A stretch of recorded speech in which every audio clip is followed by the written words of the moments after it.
各位弟兄姊妹早晨。早晨。感謝各位教會邀請我嚟呢度去證道，亦都感謝神俾我有機會去宣講佢嘅話語。好中意你哋教會嗰個今年嘅主題嚇，神家裏的人我今次係第一次嚟呢個地方，但係咧感覺係好親切啊！點解咁講咧？你哋嘅江牧師師母認識咗佢30年前認識佢喺 CIBC， 佢嗰陣時係我嘅主日學老師嚟嘅，哇25年冇見佢啦一樣咁年輕年少少哇即係好有親切感。Ken 傳道啦，我哋侍奉一齊好多年啦。阿陸牧師師母啦佢近時喺我哋教會做主日牧師Henry Barney 都係識咗好耐，好有親切感所以非常之開心今日可以有機會同大家去傳講神嘅話語咁咧我就想俾大家睇一幅圖畫大家知唔知呢幅圖畫裏邊嘅表情咧，或者係嗰個嘅反應係咩咧？大家喺你人生裏邊有冇試過有人得罪過你我哋人生閲歷都有翻咁上下啦，都多多少少都有我哋得罪人咧就未必記得嘅人哋得罪我哋咧，可能就會印象深刻啲。呢個咧就係即係當我哋諗到得罪我哋嘅人嘅時候咧，嗰種嘅反應憤怒受傷害，甚至咧聽到佢嘅名都點無名火起三千丈咁樣手腳抖震咬牙切齒怒髮衝冠咁嘅感覺所以原諒人咧真係唔係咁容易我有個朋友咁咧就佢同我分享佢話30年前咧佢就講錯一句説話喺一個聚會裏邊得罪咗佢太太，咁結果咧30年來咧佢太太都嬲咗佢，冇辦法去原諒佢最近我就打電話俾佢啦即係預備呢篇道，咁我問佢點最近話30年喎，佢不斷去尋求和解去道歉都冇用，最近 call 佢有好消息，話咩好消息咁樣？佢話30年之後咧，終於最近咧第一次一齊食飯。哇！你諗下嗰句説話幾緊要30年嬲咗一路都冇一齊食飯所以啲即係人咧最難忘係乜嘢咧？就係人哋對自己嘅傷害唔能夠放開。不過我哋睇下細路仔咧，其實好容易原諒人㗎喎。如果大家有仔仔女女、孫仔孫女咧佢哋打交鬧交一陣間就玩埋一齊嘅不過反而咧，大人咧越大就越難去原諒人。咁我想問下大家猶太人咧喺舊約裏邊舊約佢嘅教導，佢話寬恕人最多幾多次咧？大家知唔知咧？你手中話有答案根據呢個阿摩司書咧佢就講到咧就話3至4次3番4次得罪神即係話咩咧？神對於寬恕咧有一個上限嘅喎喺舊約裏邊所以咧對於一個民族或者人嘅犯罪咧，佢係點佢係會有一個限度有一個上限咁中國人咧，其實中國人都有大家有冇留意？中國人原諒人幾多次通常3次。咩意思就係事不過3有冇聽過即係話你做錯一次可以原諒你，2次都可以嘅，3次咧，咁就未必咁容易喎，係嘛？或者我哋去做嘢咧，可能都會做錯1次2次，都可以講得過㗎，唔可以過㗎喎。所以咧，原諒人，中國都有呢一個咁嘅，中國人都有呢一個咁嘅文化喺度嚇。大家有冇聽過一句説話咧，叫做得饒人處且饒人咧？應該有啦嚇。其實係出自邊度？原來出自喺一首嘅一首叫咩啊？宋人嘅絕句裏邊。其實前邊有3句説話嘅喎，咩説話咧？就係話蘭柯真訣妙通神，一局曾經幾度春，自出洞來無敵手，得饒人處咧就且饒人啊！咁呢個講緊乜嘢咧？蘭柯係乜嘢？係圍棋啊！古代咧捉圍棋咧，佢話有一個人咧，呢個人就棋逢敵手，每次都贏㗎啦，就一局曾經幾度春夏。即係佢話自出洞來咧，開始同人捉棋之後咧，就冇一個敵手，哇贏！即係講句俗語啊，贏通街嚇冇。佢每次咧仲點啊，讓人哋幾步添啊！咁佢講到係乜嘢咧？佢話咧，其實你有實力係嘛，即係明顯咧就處於上風嚇。咁啊主動咧，你要需要點啊？寬容一啲嚇，即係唔好有風使盡嚟係嘛，即係捉棋咧就唔好按湯豬嚇，即係得饒人處且饒人即係咩啊？即係如果可以饒恕就寬容啲啦咁。咁啊漫畫咧就演變成係咩咧？就品格上邊咧一種嘅睇法就話要格調要高啲如果人得罪你咧如果可以饒恕人就饒恕人啦咁樣。咁呢個咧都係中國人嗰種嘅智慧咁但係今日咧，我哋睇下聖經嘅智慧，佢點樣講饒恕好嘛？咁我咧就俾嗰個題目喺馬太福音18章可能大家都幾熟呢個故事咁咧就得神饒恕咧就且饒人咁或者我哋一齊咧誦讀經文好嘛？預備好咧，我哋一齊讀下。那時彼得進前來對耶穌説：主啊，我弟兄得罪我當饒恕他幾次呢？到7次可以麼？耶穌説：我對你説，不是到7次，乃是到70個7次。邊個好像一個王，要和他僕人算賬？才算的時候，有人帶了一個欠1000萬銀子的來，因為他沒有什麼償還之物。主人吩咐把他和他妻子兒女，並一切所有的都買了償還。那僕人就俯伏拜他，説：主啊，寬容我，將來我都要還清。那僕人的主人就動了慈心，把他釋放了，並且免了他的債。那僕人出來，遇見他的一個同伴，見他撒上銀子，便抽着他，攙住他的頭，説：你把所欠的還我。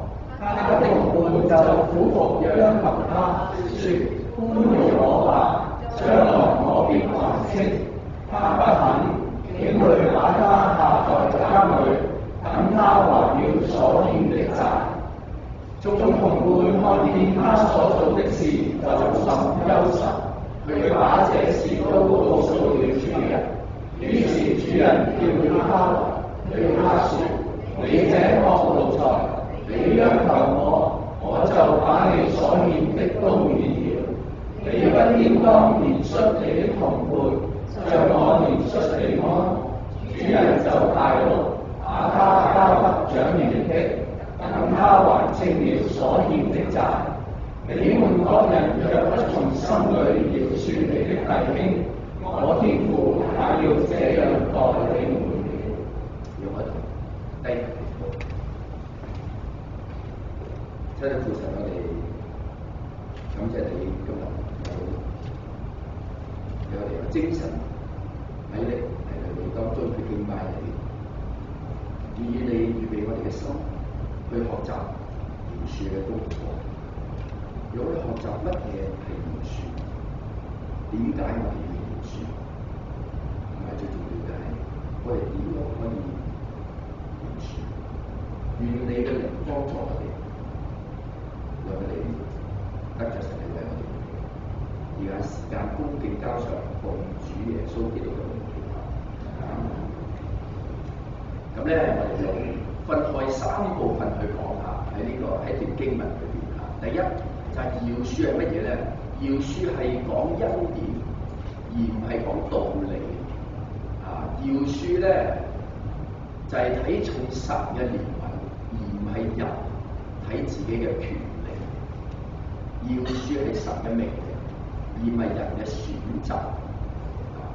咁我哋一開始咧就講啦，喺呢段經文裏邊一開始咧就係一個問題，就係話彼得問嘅問題。佢問耶穌話：佢話我弟兄得罪我要饒恕佢幾多次咧？咁樣彼得講咩啊？7次。嗱，點解佢會講7次咧？想像到咧就話，似乎咧彼得覺得饒恕人嘅上限應該係7次嚇。舊約話係3-4次咧，神都要去懲罰喎，係嘛？俾夠7次，1倍2倍咁應該夠啦啩咁樣。咁但係咧，耶穌嘅答案係咩咧？就唔係7次係唔夠即係幾多次啊？咁耶穌咧就話我同你講，唔係7次，係70個7次。咁其實成段經文咧就係一個問題，其他嘅經節咧都係去回答呢一個問題。咁咧70個7次係乜嘢？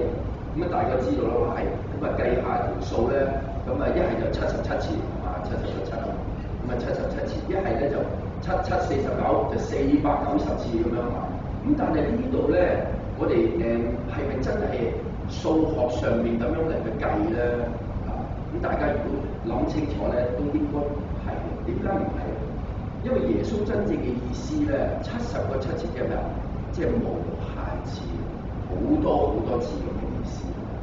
如果我哋真係去當數字咁計咧，你諗下都唔係好唔係好有邏輯啊？點解啊？好似我哋都有細路仔啦，咁細路仔通常都百厭啦，有時都會即係會得罪我哋喎，百厭咁你會唔會話我咧就原諒你490次嘅啫過咗咧就唔得啦，要罰你啦咁樣，唔會因為點解？因為我哋唔係計住，我哋計住幾多次，即係好似咧我夫婦之間都係，我太太都結咗婚17年啦，都無數次啦，我得罪嘅地方佢原諒我嘅點止490次啦，所以呢度耶穌基督佢講咧70個7次咧唔係數字上係冇上限係無限。咁睇到咧呢度咧7次就係有限70個7次係無限。有限係咩意思啊？係道理係嘛？有人得罪我喎，道理上點啊？應該要報復，應該要懲罰。但係咧，耶穌講到咩咧？喺呢個唔係人嘅睇法，喺70個7次裏邊係咩啊？係無限，係恩典，係神睇我哋。所以喺神裏邊睇饒恕係咩啊？係無限，係一個我哋想像唔到嘅一個嘅恩典。咁喺度睇到咯喎，講到落去咧，就話天國跟住耶穌就用一個比喻，話天國就好似乜嘢啊？就係主人同僕人去算賬啊嘛。有一個人咧就欠1000萬銀子，我想問下大家1000萬銀子有幾多咧？哇，都好多佢呢度講到咧1000萬銀子咧，佢話係10000個他連得咁另外一個譯本咧，佢話係6000萬嘅銀幣。無論你去邊個譯本裏邊去睇咧，呢個1000萬銀子咧係咩數字啊？係天文數字係嘛？即係基本上都冇乜可能去還到啦因為點啊？他們有什麼可以償還啦？咁點啊？嗰個道理上梗係要咩啊？就係、要攞佢嘅兒女啊、妻兒啊，全部變賣晒所有去還債嚇。咁但係呢個僕人點咧？佢俯伏拜他，即係求饒啊、寬容啊。佢唔係求主人免咗佢嘅債喎。嗱，呢度留意喎，佢求寬容啲啊，可以點啊？寬限多啲時間啦，去還俾佢啦，係咪啊？咁竟然點咧？呢個主人咧，佢係了慈心，免咗佢嘅債。哇！唔係去拖遲喎，而係免咗佢債，個好大嘅分別啊！咁所以呢度講緊乜嘢？僕人佢欠嘅債實在太多啊，賣咗去償還呢個係道理。但係主人咧，呢個王啦嚇，咁咧就點啊？佢動了慈心，就係嗰個關鍵，就係佢嘅慈心嚟到去免咗佢嘅債。呢個係恩典。所以我哋都要講緊乜嘢咧？欠債還錢又點啊？係道理。如果你欠債唔需要還咧，係一個恩典啊！所以喺呢度講緊乜嘢咧？其實耶穌呢度講緊一個嘅比喻啊！佢恩典咧係一份禮物，啊禮物係唔需要還啊！大家知唔知世上最大嘅一份禮物係乜嘢咧？我哋信耶穌都知道嚇，就係神嘅饒恕啊！我哋爭神嘅係咩啊？係債罪債，所以喺呢度講緊咧，都係一個比喻裏邊咧，就係講緊到咩咧？欠債個債其實就係我哋欠缺神係嘛？神同人之間嘅分開係因為咩啊？人有罪，冇辦法還得清，亦都冇可能我哋努力點樣嚟去還。罪嘅工價乃是死啊！聖經上羅馬書嗰度講到，但係主人寬恕咗呢啲嘅債務，即係等於咩咧？神啊，係嘛？天國啊嘛，耶穌講話天國就好比王係嘛？一個僕人就係好比神同埋我哋一樣咁嘅比喻。神嘅恩典藉住耶穌基督咧，就赦免咗我哋嘅罪。咁聖經嗰度講到咩啊？唯有基督在我們還作罪人嘅時候咧，為我哋死。神嘅愛恩典就係愛喺裏邊，在此向我哋顯明。啊，當時候其實咧，耶穌講呢個比喻嘅時候係乜嘢？佢正在去咩啊？去送死喎。其實佢正在去耶路撒冷嘅路途上邊行。其實佢為世人，因為你同我咧去死。所以我好中意今日啊，大家嗰個我哋都係神嘅一家裏邊啊，我哋都唔係咩嘢，都唔係外人，我哋係同聖徒係嘛？以弗所書2章19節，同聖徒一樣，我哋都係神嘅國裏邊嘅一家人，就係因為耶穌基督佢為我哋嘅罪嚟去死。所以咧，呢個就係我哋點解有一個即係一個嘅回報嘅心。即係既然我哋已經領受咗神無限嘅寬恕啦，我哋係應該都將我哋呢一份嘅即係嗰份嘅饒恕延伸到去俾人啊。所以點解今日嘅題目就係咩啊？我哋得到神嘅饒恕，我哋應該去饒恕。個力量係喺神嘅救恩。咁咧就講到第二咯喎，饒恕係看重神嘅憐憫，而唔係睇自己嘅權利嚇。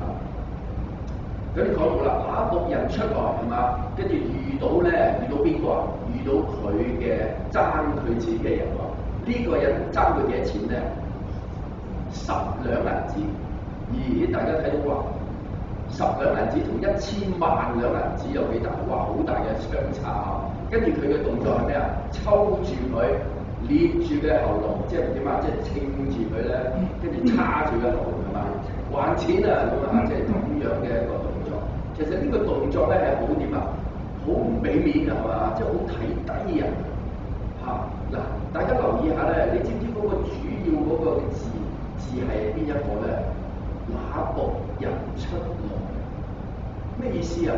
喺邊度出嚟啊？佢啱啱就話喺個主人嗰度出嚟喎。啱先個主人原諒咗佢咩啊？卸咗佢1000萬銀子嘅債喎，走出嚟跟住見到佢債仔下，跟住就點啊？10兩銀子，哇！嗰個對比好大喎。咁然之後咧，講到係咩嘢？我哋去分析下呢兩個嘅 case study 嘅例子，1000萬兩同10兩銀子有乜嘢分別咧？嗰、個僕人佢話：主啊，寬容我將來我都要還清。其實佢都唔懂得還清啊，但佢都係咁樣去求佢另外點啊？佢爭佢錢嗰個人都係咁樣講，係咪啊？寬容我吧，將來我必還清。嗱，根據10兩銀子咧，大家知唔知咧係幾多嘅錢咧？其實就係3個月嘅人工當時候3個月嘅薪水，其實寬容下咧真係可以還清啊嘛。但係佢都唔得，都要點啊？即刻就將佢收監。哇！所以你幾狠毒即係幾無情好啦，跟住點咧？到死其實都還唔到。但係比較係乜嘢？只要寬容咧，其實可以還清啦仲有啦，就係1000萬銀子，佢欠人嘅，佢嘅主人動咗慈心就免咗佢嘅債，但反而點啊？佢唔肯人哋爭佢10兩，唔係10兩下10兩銀子等佢要還清要收監咁樣咁於是主人點死啦！佢咧就叫佢嚟係嘛，同佢講：你呢個惡奴才我就要把你咧欠嘅都免咗。點解你唔可以乜嘢？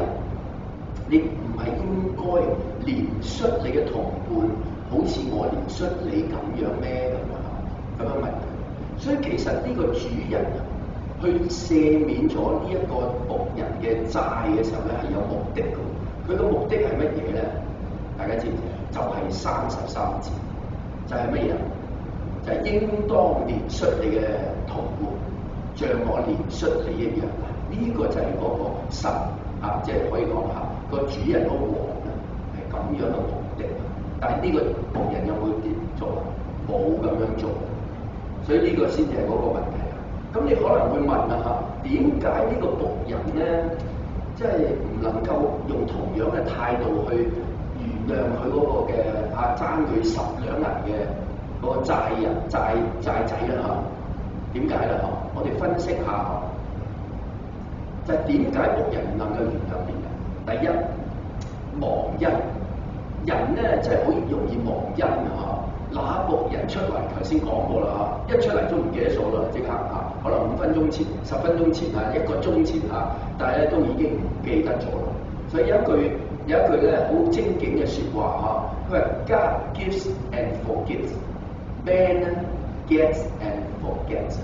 即係人神咧就去饒恕並且點咧嚟到去賦予給予恩典但係人咧攞到就係忘記咗啦所以人係點忘恩負義唔知大家同唔同意啦？可能唔同意不過呢度就係呢個僕人咧就確實係忘恩負義第二，着重自己嘅權利係嘛？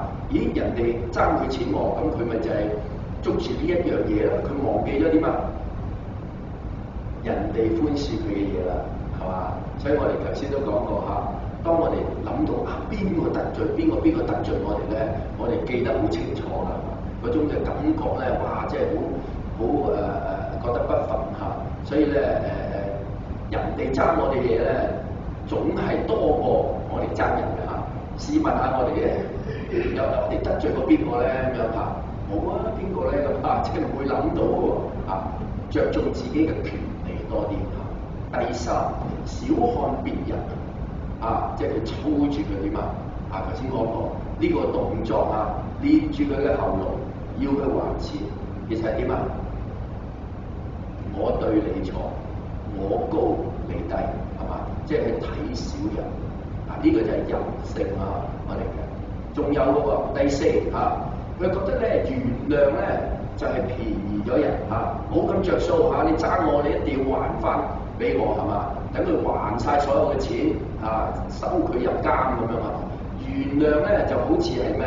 好似我哋即係蝕底咗俾人咁樣，弱者成為仲有第五，沒有憐憫嘅心沒有憐憫嘅心，呢個其實係最重要神喺嗰度講到即係嗰個王嗰度講到佢唔肯要擺佢收監係嘛？咁但係諗翻啦，如果呢個要索還翻10兩銀子，合唔合理？合理喎，係咪啊？因為佢真係爭佢10兩銀子喎，係咪啊？合唔合法？合法。不過個問題在於係乜嘢咧？就係冇憐憫嘅心。呢度個重點就喺呢一樹。咁我哋又會諗翻咁我哋點樣可以饒恕人咧？係嘛？咁啊真係喎，頭先所講嘅都啱嘅喎，係咪合理合法啊？但係我硬係都唔可以能夠饒恕得罪我嘅人。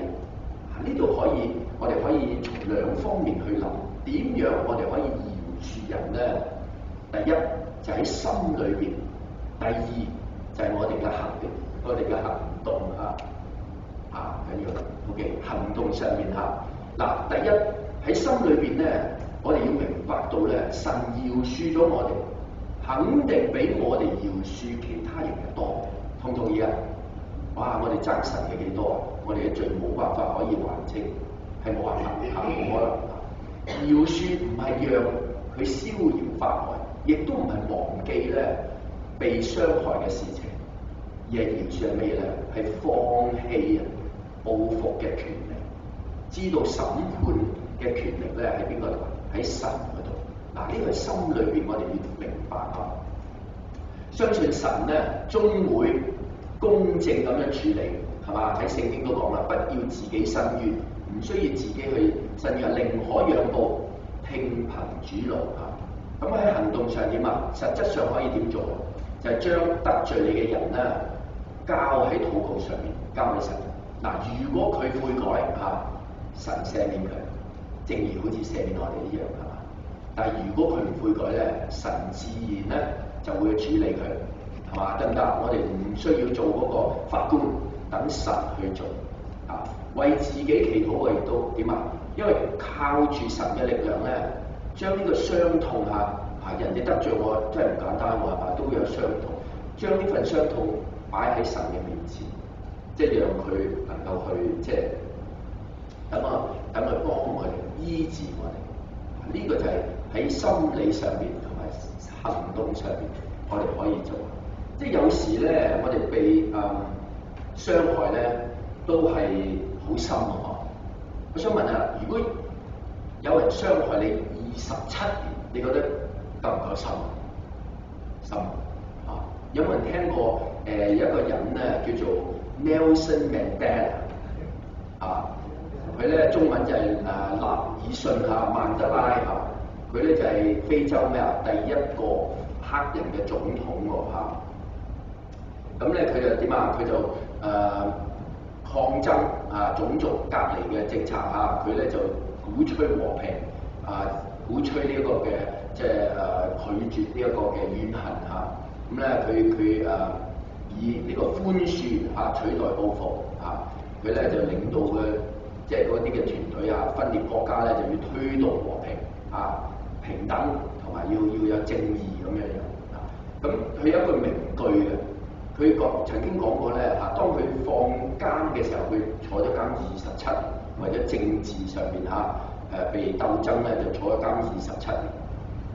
佢話咩咧？當我走出去監獄嘅大閘嘅時候咧，走向邁往自由嘅大門嘅時候，我知道如果我唔把痛苦同埋仇恨拋諸腦後嘅話咧，我仍然被關在監獄。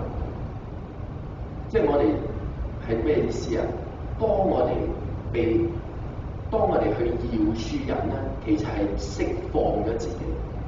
佢呢度講嘅其中講嘅乜嘢咧？喺個27年裏邊咧，有2個獄卒係一路咧監護住佢苦待佢但係佢放監出嚟，哇！仲成為總統之後咧，哇！如果係普通我哋普通人咧，你咁衰27年咁樣苦待我點啊？梗係報復啦！但係竟然佢冇報復，反而係佢邀請咧其中一個獄卒咧嚟到佢嘅總統就職典禮嗰度，佢同佢講話：我原諒你，我唔會去報復。哇！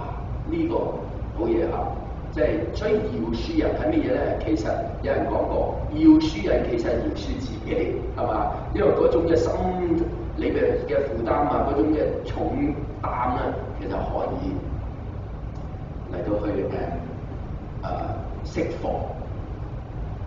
好啦，去到第三節就係得一節嘅第三部分，就係咩咧？神嘅饒恕係一個命令喎，唔係人自己嘅選擇嚟喎。所以耶穌喺呢個講道下，佢比喻喺度講道下，佢講到啊，你們各人若不從心裏饒恕你嘅弟兄，我天父也要這樣待你。咁呢個係乜嘢咧？呢個係一個命令，係一個警告，亦都係一個要求，係嘛？我哋要做，係嘛？得實饒恕，這樣。咁啊，從心裏饒恕咧，有咩好處咧？頭先都講過，略提過，帶嚟嘅係咩嘢？釋放，係自由同埋平安嘅心裏。但係唔能夠去饒恕係點咧？咁啊，啱啱相反啦，係咪啊？我哋心裏邊釋放唔到，冇自由，冇平安，好似啱啱開始嗰幅圖畫係咪？哇！諗到呢個人咧，佢對我點唔好咧，就已經好唔安樂啊，心裏邊火都起晒咁樣。所以咧，心裏仍然點啊？苦毒同埋憤恨。所以耶穌呢個講到呢個命令咧，必定要從心裏邊嚟到去原諒我哋嘅弟兄。咁喺最後咧，都想同大家分享一個故事。有個人咧，佢叫做姜禮震啊，我唔知道大家識唔識，應該有好多人識佢。咁咧，佢係喺咧佛羅里達州嗰邊住嚇。咁啊30年前咧，佢就讀完書，咁咧就同太太咧就一同咧就開餐館做生意。佢唔係讀餐館嘅，不過就畢業之後咧就做餐館，咁啊生意好好喎嚇，咁啊事業好成功，嘅關係咧就唔係幾好嚇，成日一日鬧到黑，咁啊幾次都爭啲離婚嚇，離合咁啊，有時就分開，跟住又翻埋一齊咁樣。咁啊佢曾經咧就有一次即係都即係喺佢哋夫婦分開嘅期間啦。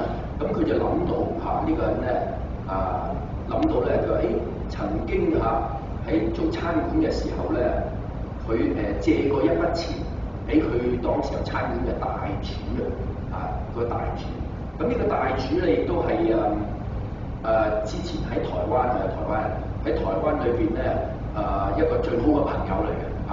咁借咗筆錢，佢一路都冇有機會還翻喎咁樣。咁佢諗起，咁佢就結果咧就決定咧嚟到去揾翻呢個朋友呢個最好嘅朋友嘅成日大廚，咁咧就去還錢，咁打電話電郵都冇覆喎亦都冇反應咁佢就決定咧有一日佢決定點就揸車去德薩斯州，去德州咧就揾呢個大廚去還錢你知喺佛羅里達州咧揸車去山長水遠揸車去揾佢。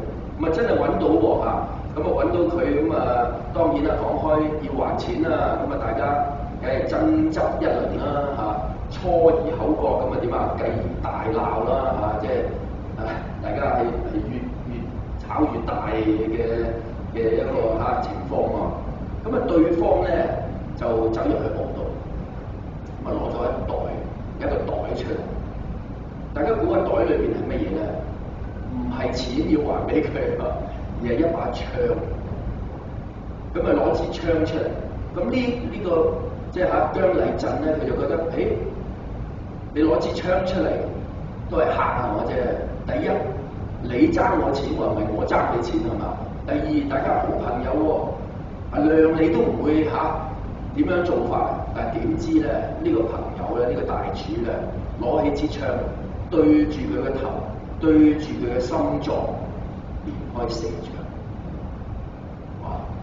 重傷入醫院。結果咧，醫生話俾佢聽，冇可能生存。一槍打喺頭部，3槍打喺心臟，完全係即係冇可能去挽救。但結果奇蹟地救翻。喺手術嘅期間咧有一個牧師就嚟關心佢，帶咗佢信耶穌。佢話咧佢勞勞碌碌營役，一生人即係受過好多嘅痛苦差啲今次連命都冇。哇！即係僥倖，真係一個神蹟執翻條命感覺即係完全係好似死而復生咁樣佢話咧，神俾翻條命佢，所以佢決定咩咧？佢決定唔起訴嗰個廚師。咁咧就喺呢段時間裏邊咧，同佢分開嘅太太咧，亦都翻嚟去照顧佢。咁因為呢一件事咧，大家再一次復合咁然之後咧，後來咧，太太都信埋耶穌咁康復之後咧，同太太一齊受洗即係呢個好美好嘅一幅圖畫。咁然之後咧，佢話咧，佢經歷到神嗰個嘅恩典，拯救佢嘅生命。結果佢點佢決志嚟到去讀神學，成為一位牧師。雖然咧，佢話雖然我成為牧師亦都放棄去起訴嗰位嘅廚師，但係心裏邊仍然冇辦法去完全去原諒呢一個開四槍去打佢嘅呢一個人。所以佢話咧，成日發惡夢佢成日發惡夢咧，攞住支槍去追住佢，去報復，去報仇。心裏邊都係有個好唔平安。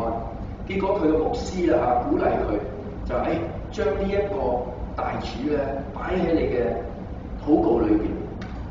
佢第一個反應係咩呢個人用槍打我仲要為佢祈禱，冇可能即係第一個反應但係結果點咧？神都感動佢結果都係將呢一位大柱咧擺喺佢禱告裏邊。神真係好奇妙後來呢個大柱點真係信咗耶穌真係點講好奇妙。並且點咧？就透過牧師咧，就將嗰筆錢還翻俾佢。牧師亦都講原來咧呢個大柱咧，佢咧都唔係好過得去邊度你知啦你做咗啲咁嘅事情咧，心裏邊咧真係好難過，同埋咧每一日都點提心吊膽。點解佢驚咩？驚人哋報復咯，驚佢翻嚟去真係好似喺發夢咁樣攞住槍去追住佢嚟報復成家人即係佢同成家人咧就生活喺一個惶恐恐懼嘅裏邊後來咧呢位姜牧師咧有機會咧去呢位大柱嘅教會度講道即係有咁啱咁點咧？哇！大家有機會再見面嗰刻咧，即係所有嘅恩怨情仇係湧現在心頭。兩個人咧喺教會裏邊再一次見面，握手和解。姜牧師咧佢形容但當佢行過去同佢握手佢有一刻咧猶豫，即係佢話即係嗰個傷痛好深，即係佢話對方嘅手就係當時用槍打佢嗰隻手，我點可以同佢握手？但係佢諗到聖經有一句説話，佢咧我已經與基督同釘十字架，現在活着的不再是我，乃是基督在我裏面活着，並且我如今在肉身活着，是因信神的兒子，他是愛我，為我捨己。然之後點佢伸出呢隻手，佢話咧佢伸出嗰隻手同佢握手和解咧，唔係佢嘅手，係耶穌基督嘅手，係因住耶穌基督嘅恩典，佢可以有呢個勇氣嚟到同佢握手，因為活着的不再是我。嗰日之後咧，佢話佢係全世界最開心嘅人。點解咧？因為得到釋放。因為佢真正原諒咗呢位弟兄。所以喺呢度講到係咪啊？心裏饒恕帶來嘅係咩咧？釋放、自由同埋平安。原諒其實真係好難，唔得其實都係正常，做唔到掟唔低都係正常。但係我哋點咧？我哋要翻返喺神嘅面前，讓神去扭轉我哋嘅心態。呢、個就係叫信耶穌，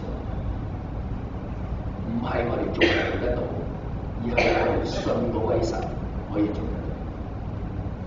我哋感謝主。所以為咗讓我哋總結一下今日我哋所講嘅係乜嘢？神嘅饒恕咧係無限量、無條件。我哋得到神嘅饒恕咧，亦都應該饒恕別人啊！饒恕帶嚟嘅和平同埋和解咧，讓我哋同神、同其他人以及我哋自己之間嘅關係更加密切。所以有啲嘅思考同埋應用咧，反思翻我哋喺度生活裏邊咧，能唔能夠去饒恕人，或者饒恕一啲人哋得罪我哋嘅事啊？我哋將佢哋擺喺我哋嘅祈禱裏，讓神去幫助，讓我哋立志去效法耶穌嘅榜樣啊，願意無條件嘅去饒恕別人，就正如我哋已經被無條件饒恕一樣。我哋都讓我哋喺呢一刻有一個低頭嘅祈禱。如頭先所講，當我哋反思翻我哋一啲人喺一啲嘅事，佢哋得罪咗我哋，願意我哋將呢啲都擺喺主嘅面前，我哋祈禱。主啊，我哋每一個都係喺你面前，你都認識每一個家庭、每一段嘅婚姻所經歷嘅一切，神你都知道。我哋每一個傷痕，神你都明白。主啊，求你釋放、醫治我哋。我哋將傷害過我哋嘅人交喺主嘅手，俾我哋有力量、勇氣，從心裏邊去饒恕，因為你先饒恕我。奉主耶穌基督嘅名。